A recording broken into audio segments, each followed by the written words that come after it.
آپ اپنی والدہ کے پاس آئے اور کھڑے ہو کر کہنے لگے امی جان آپ کے بھی حقوق ہیں اور اللہ کے بھی حقوق ہیں. اپنی ماں سے کیا کہا؟ امی جان آپ کے بھی حقوق ہیں اور اللہ کے بھی حقوق ہیں. میں بندہ بڑا کمزور ہوں, دونوں کے حقوق پورے تو نہیں کر سکتا. میں چاہتا ہوں کہ تو اپنے حقوق مجھے معاف کر دے اور میں رب کی راہ میں نکل جاؤں.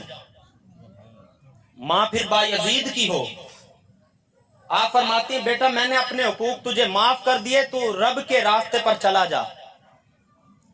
آپ گھر سے نکل گئے اور اس لیے نکلے کہ اپنے رب کو تلاش کروں, اپنے رب کو تلاش کروں. اور رب کو تلاش کرنے کے لیے مجاہدات کرنے لگے, مراقبے کرنے لگے, جد و جہد کرنے لگے.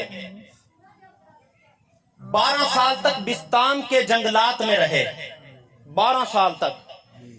12 سال کے بعد رات کے وقت گھر پر پہنچے, دروازہ بجایا, اندر سے آواز آئی. سب سے پہلے تو گھر کے دروازے پر جب پہنچے تو رات کا پچھلا پہر تہجد کا وقت تھا یا اس سے پہلے پہنچے. جب دروازہ بجانے لگے تو دل میں خیال آیا بایزید ماں کو کبھی سکھ تو نہیں دیا, آج دکھ تو نہ دے. بایزید اور ماں کو کبھی سکھ نہیں دیا تو دکھ بھی نہ دے, جب یہ اٹھ جائے گی تو دروازہ بجا دیں گے. جب تہجد کا وقت ہوا, دروازے کے نیچے کی نالی سے پانی آنا وضو کا شروع ہوا, تو بایزید سمجھ گئے کہ ماں اٹھ گئی ہے, اب دروازہ بجایا جائے. اب ادب کا مقام دیکھیں. دروازہ بجایا تو اندر سے آواز آئی بایزید میں ہونے آئی. یعنی بیٹے کے کھٹکھٹانے کی آواز کو بھی ماں نے پہچان لیا کہ جس شخص نے دروازہ بجایا ہے وہ میرا بیٹا بایزید ہے. سبحان اللہ, سبحان اللہ. چنانچہ دروازہ کھولا, بایزید کا حال برا ہے, کپڑے بھی پھٹ چکے ہیں, بال بھی بکھرے ہیں اور برے حالات ہیں. اور ماں پوچھتی ہے بایزید 12 سال بستام کے جنگلات میں اللہ کی معرفت تلاش کرتا رہا, کیا تجھے اللہ کی معرفت حاصل ہوئی کہ نہیں ہوئی؟ اور پھر ہاتھ بلند کر دیے. جب حالات بیٹے کے دیکھے تو ماں نے ہاتھ بلند کر دیے اور کہا اے رب کی ذات, میرا بیٹا بایزید تیرے پانے کے لیے, تیری معرفت کے لیے 12 سال تک بستام کے جنگلات میں رہا, کیا تو نے اپنی معرفت اس کو عطا نہیں کی؟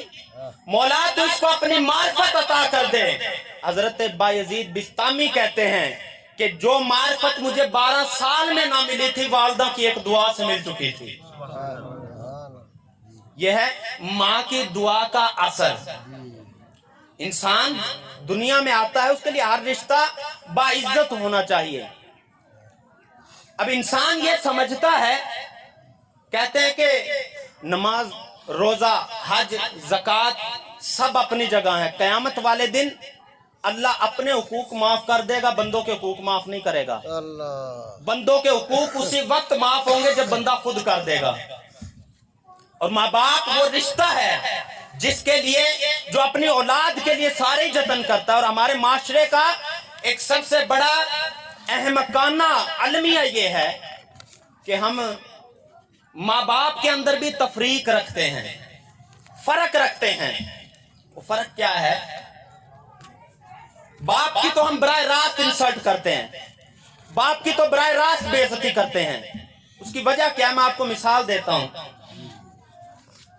آپ باہر جا کر جس سے بھی پوچھیں گے, پوچھنے کی بھی ضرورت نہیں ہے, آپ گاڑیوں پہ عبارات پڑھ لیا کریں. اکثر گاڑیوں کے پیچھے کی عبارت لکھی ہوتی ہے یہ سب میری ماں کی دعاؤں کا صلہ ہے. ایسا ہی ہے کہ نہیں؟ اکثر یہ عبارت جگہ جگہ پرنم ہے. لیکن میں یہ کہتا ہوں کہ یہ باپ کی انسلٹ ہے. بھئی کیا صرف ماں کی دعائیں, باپ کیا بد دعائیں کرتا رہا؟ بے شک میرے نبی نے فرمایا کہ ماں اپنے بیٹے سے 70 ماؤں سے زیادہ پیار کرتی ہے. نفرت تو باپ بھی نہیں کرتا. وہ محبت میں ماں کو اس لیے استعمال کیا گیا کہ ماں اور بیٹے کے رشتے میں ہچکچاہٹ نہیں ہوتی, بڑا رقیق القلب رشتہ ہوتا ہے. اس لیے محبت میں مثال ماں کی دی جاتی ہے. میرے نبی نے فرمایا کہ اللہ اپنے بندے سے 70 ماؤں سے زیادہ پیار کرتا ہے. ایک ماں کے پیار کو دنیا جو ہے دیکھ نہیں سکتی, حساب نہیں لگا سکتی, اور جو 70 ماؤں سے زیادہ پیار کرے. سبحان اللہ. اور ماں باپ کی قدر یہ رب کی پہچان کرواتی ہے. ماں باپ کی قدر رب کی پہچان کرواتی ہے. کہیں جانے کی ضرورت نہیں ہے, اپنے آپ میں ہی رب کو تلاش کرو, اپنے اندر ہی تلاش کرو. بڑا ہی قریب ہے, شاہ رگ سے بھی زیادہ قریب ہے. کہتے ہیں کہ ایک جوہری تھا, وہ اس کے پاس ایک بڑا قیمتی ہیرا تھا, اور وہ ہیرا لے کر بیٹھا ہوا تھا, اور لوگ اسے دیکھ رہے تھے, اور اس ہیرے کی خصوصیات بڑی تھی, بڑا مہنگا ترین تھا. تو لوگوں کے اس ہجوم کے اندر ایک چور بھی آ گیا, جس کے دل میں یہ خیال آیا کہ یار کسی بھی طریقے سے اس ہیرے کو چوری کیا جائے. اس ہیرے کو کیا کیا جائے؟ چوری کیا جائے. چنانچہ اس نے اس جوہری سے پوچھا, ہاں بھائی لوگ دیکھ چکے. اس نے وہ ہیرا کلوز کیا اور اپنے بستے میں رکھ لیا. اس جوہری سے پوچھا کہ کہاں کا ارادہ رکھتے ہو؟ اس نے کہا میں سفر کروں گا اور میں نے فلاں شہر جانا ہے.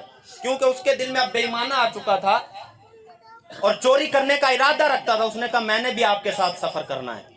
اور جوہری بڑا عقل مند تھا, وہ اس کی نیت کو بھانپ چکا تھا کہ یہ چور ہے. اب جب رات کا وقت, دونوں افراد سفر کر رہے ہیں, جب رات کا وقت ہوا تو جوہری عقل مند تھا, اس نے ہیرا اپنی جیب سے نکال کر اس چور کے کپڑوں میں ڈال دیا. جب چور کے کپڑوں میں ڈال دیا, خود سکون سے سو گیا. ساری رات سوتا رہا چور, ساری رات ہیرا اس کے کپڑوں میں تلاش کرتا رہا. کبھی اس کے بیگ میں تلاش کرتا, کبھی کپڑوں میں تلاش کرتا. صبح جب اٹھا, آنکھ جھپکنے سے پہلے اس کے کپڑوں سے نکال کر اپنے ہاتھ میں رکھ لیا. صبح جب دونوں بیٹھے تو وہ چور کہنے لگا جوہری سے, وہ آپ کا ہیرا بڑا خوبصورت ہے, نظر نہیں آ رہا. اس نے جیب سے نکالا, کہا یہ دیکھو یہ رہا. وہ بڑا حیران ہوا, جس کو میں ساری رات تلاش کرتا رہا مجھے نہیں ملا, ابھی بھی اس کے ہاتھ میں. دوسری رات جوہری نے پھر وہی کمال کیا. جوہری نے وہ ہیرا نکالا اور اس کے کپڑوں میں رکھ دیا. اب چور ساری رات جوہری کے کپڑے تلاش کرتا رہا, جوہری کا بیگ تلاش کرتا رہا, اسے کہاں ہیرا ملتا. دوسرے دن صبح کے وقت پھر وہی سوال, جناب وہ ہیرا بڑا خوبصورت ہے, کہاں ہے؟ اس نے جیب سے نکالا اور دکھا دیا, کہا یہ رہا. اب چور بڑا حیران تھا, چور بڑا حیران تھا, آخر یہ چھپاتا کہاں ہے. سارا کچھ تلاش کرتا رہا لیکن اپنے من کے اندر نہیں جھانکا, اپنے من کے اندر نہیں جھانکا. تو علماء لکھتے ہیں کہ سبق یہ ملتا ہے, ادھر ادھر دیکھنے سے پہلے پہلے اپنے من میں جھانک. اگر وہ اپنے آپ میں دیکھ لیتا تو ہیرا اس کو مل جاتا. اس نے اپنے آپ کو تو دیکھا ہی نہیں, نہ مسجد وچ نہ مندر وچ, رب نو لب اپنے اندر وچ.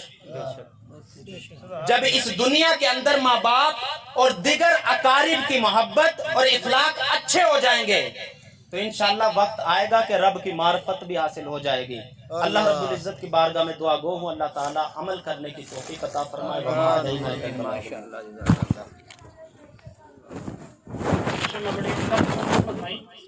عارفانہ اور عارفانہ کو ثبوت فرمائے. اللہ اس کے رسول کی محبت کے کچھ راز بتائے, جیسے جوہری کے نگینے کی, اس ہیرے کی انہوں نے مثال دے کے